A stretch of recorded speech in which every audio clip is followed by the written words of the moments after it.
안녕하십니까. 박찬종TV의 김재만입니다.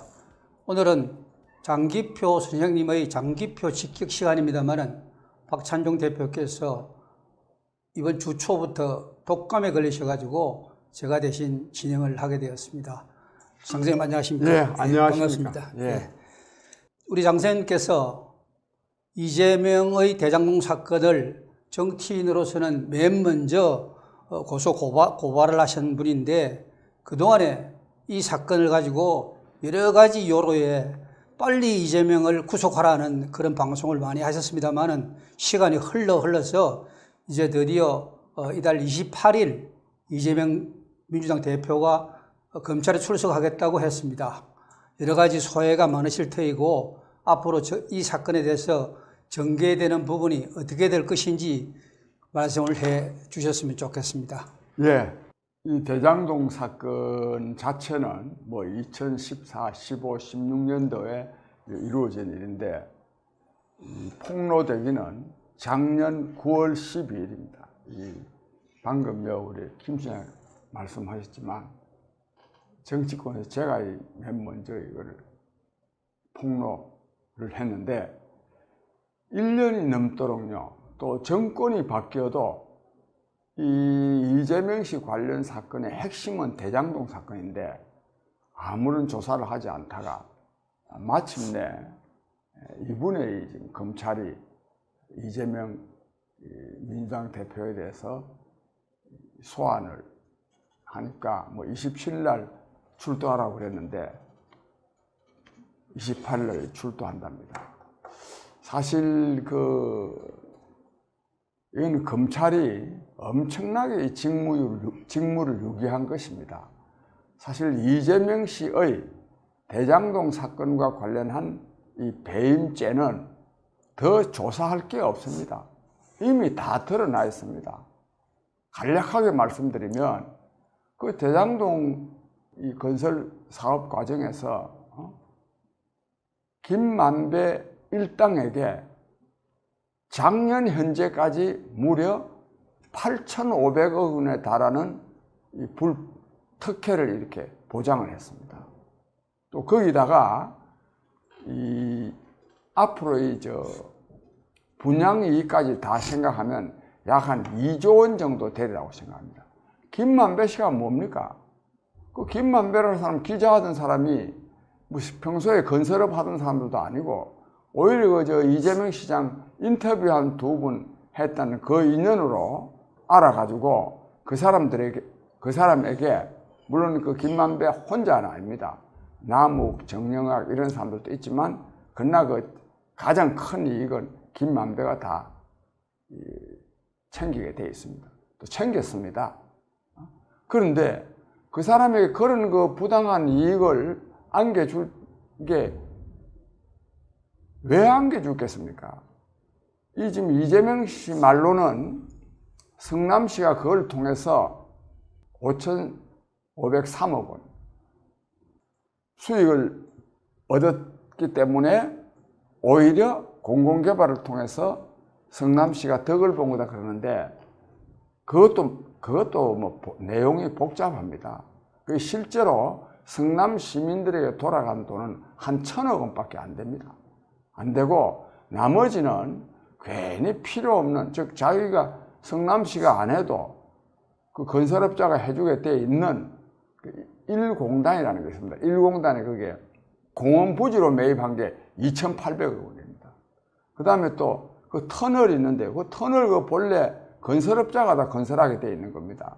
엉뚱한 데 그러니까 돈 다 쓰고, 근데 그것도 또 돈 쓴 게 아니라 썼다기보다도 또 그걸 통해서 또 뒤로 얼마나 돈을 빼먹는지도 모릅니다. 뭐 그렇고, 그런데 그래서 이거 자체가 배임입니다. 이재명 씨가 거기서 돈을 먹었느냐 안 먹었느냐 그게 문제가 아닙니다. 성남시에 엄청난 이익을 안겨줄 수 있는데 그걸 김만배 일당에게 안겨준 거 이게 배임입니다.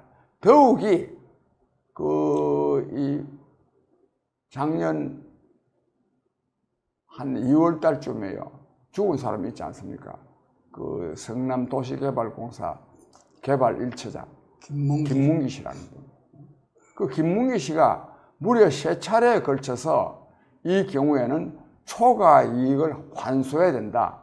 그래서 이 계약서에 초과 이익 환수 조항을 넣어야 된다고 몇 차례 건의했음에도 불구하고 이재명 당시 시장이 이걸 거부했지 않습니까?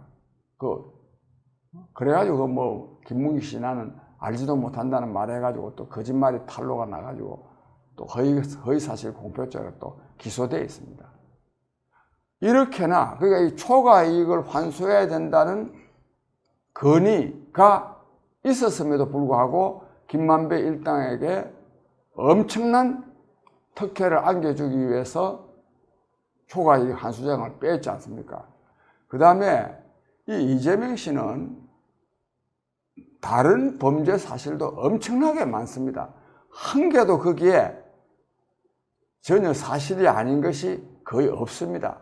왜냐하면 변호사비 대납만 하더라도 만약에 변호사비 대납을 고소한 사람이 깨어 있는 시민당의 이민규 씨, 그 다음에 또 그 사건으로 말미암아서 죽은 이병철 씨라는 분이 있습니다. 그 사람들이 다 고소고발했는데 만약에 변호사비 대납 사건이 없었다면 그냥 두겠습니까? 이재명 씨가 어떤 사람입니까? 자기 형도 자기 마음에 안 든다고 해서 뭔가 하여튼 강제 입원시켰다 해가지고 그것도 사실로 또 판명도 되지 않았습니까?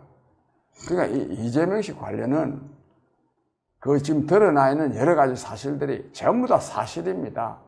성남FC 사건만 하더라도 돈 150억 받았고, 그리고 그 두산건설인가 뭐 또 네이버 본사 같은 거, 그런 거 그동안에 전혀 허가 안 해주고 있다가 그 돈 받고 나서 허가해 준 거 다 드러났지 않습니까?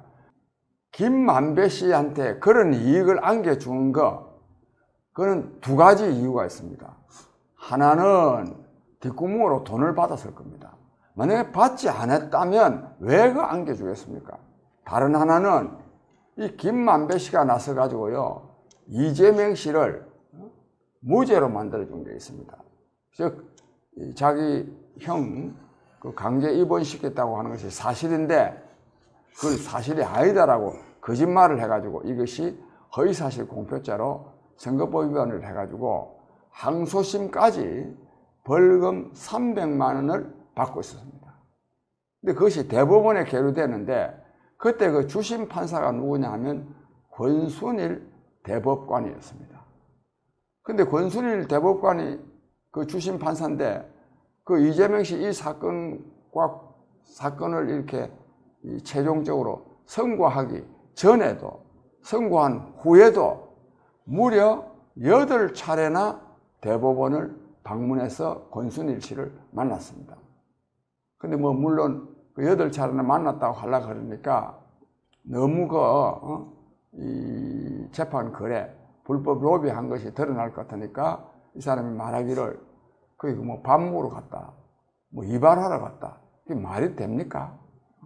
또 그런 말이 안 되는 거짓말을 하면 그걸 불러다가 제대로 검찰이 밝혀내야 될 거 아닙니까? 그 권순일 그때 당시 대법관은 그 사건을 무죄로 해주고 무죄해준 이유가 또 걸작입니다. 적극적으로 자기가 거짓말한 게 아니고 그 선거 이 TV 대담 중에 물어서 뭐 한 부득이 해서 뭐 거짓말한 거, 이걸 뭐 소극적 거짓말이라든가 이거는 거짓말, 허위사실 공표에 해당되지 않는다. 이 대법원 이 판결은요 판례로서 법률의 효력을 갖습니다. 앞으로 지금요 이제는 적극적으로 거짓말 안 하면은 유죄가 될 수 없다는 그런 이상한 대법원 판례까지 지금 남겨놨습니다. 저는 여기서 정말 대법관들 전부도 문제입니다. 이런 판결에 동의를 해가지고 이것이 판례로 남도록 하면 되겠습니까? 더 기가 막힌 일은 그런 이재명 씨 무죄 판결 안 되는 것을 무죄 판결로 또 해놔놓고 이 퇴임 이후에요. 화천대유에 고문변호사로 가 있습니다. 가가지고 한 달에 1,500만 원씩 이 사건이 폭로될 때까지 약 한 1억 8천만 원이던가요? 그런 돈을 받았습니다. 이렇게 하도록 이랬으면 또 여기다 또 그것만이 아닙니다. 또 권순일 씨는 50억 클럽에 들어 있습니다. 즉 김만배로부터 50억씩을 받았다. 누구냐 하면 박영수 특검, 김수남 전 검찰총장, 최재경 전 중수부장, 또 언론사 사장 한 사람, 곽상도 이런 사람들인데 이거 검찰이요. 아직도 제대로 조사를 안 했습니다. 곽상도 씨만 자기 아들이 거기 그 돈 받은 것이 퇴직금이라는 이유로 받았다 그래가지고 조사하고 그것도 지금 석방되고 있습니다. 대한민국 검찰, 저는요 이재명 씨도 문제지만 대한민국 검찰이 더 문제라고 생각합니다.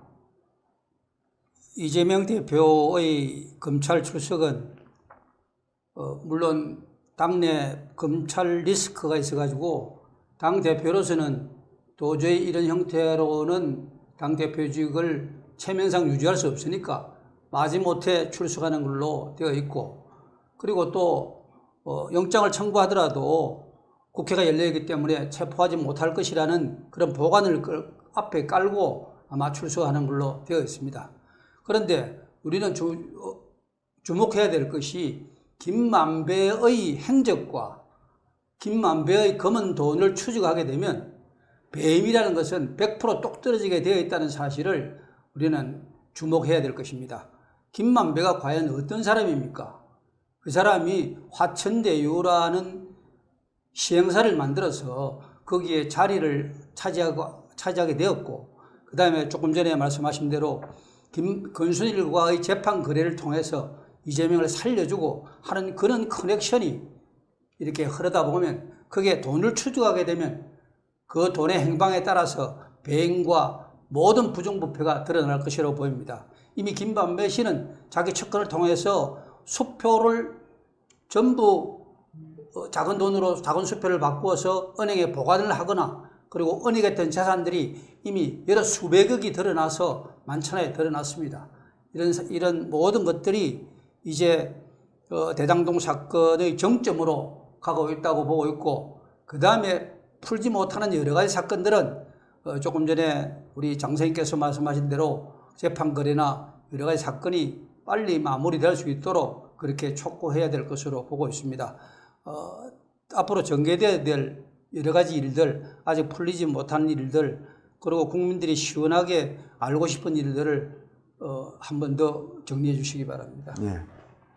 이 검찰은요, 그동안에 계속 이재명 씨를 수사하는, 압박하는 방향으로 이렇게 나온 게 아니고 계속 이재명 씨를 보호하는 방향으로 나왔습니다.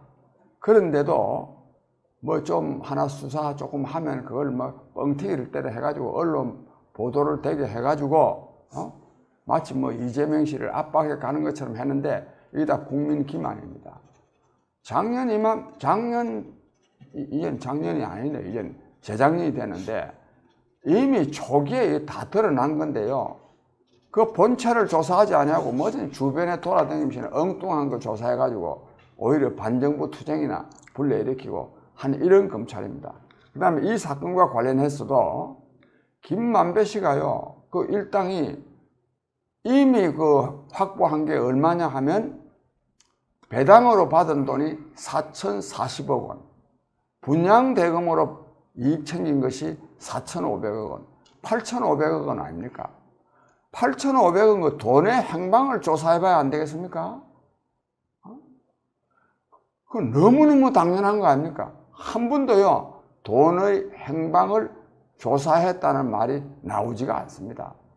이 사건 작년 9월 달에 터진 직후에 그 김만배 씨가 그것도 금융정보원에서 김만배 씨 돈 거래 470억 원 그 정보를 경찰청에 넘겨가지고 용산경찰서로 그것이 넘어갔다는 그런 말은 보도가 있습니다.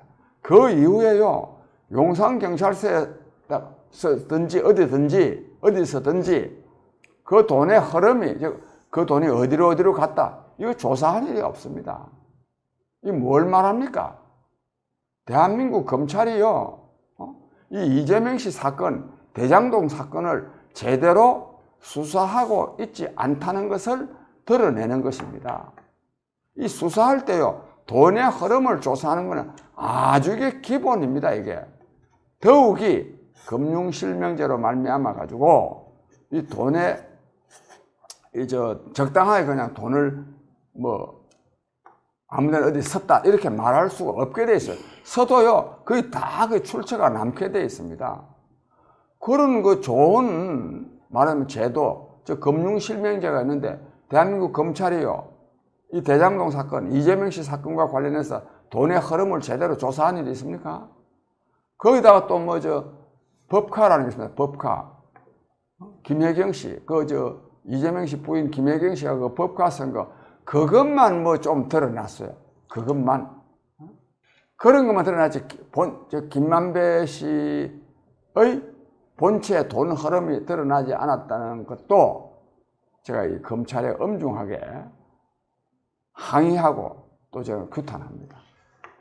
예, 이제 국민들이 정말 살기 어렵고 힘든 과정에서 정치가 국민을 위하는 것이 아니고 이런 여러 가지 일 때문에 국민들은 피곤해하고 있습니다.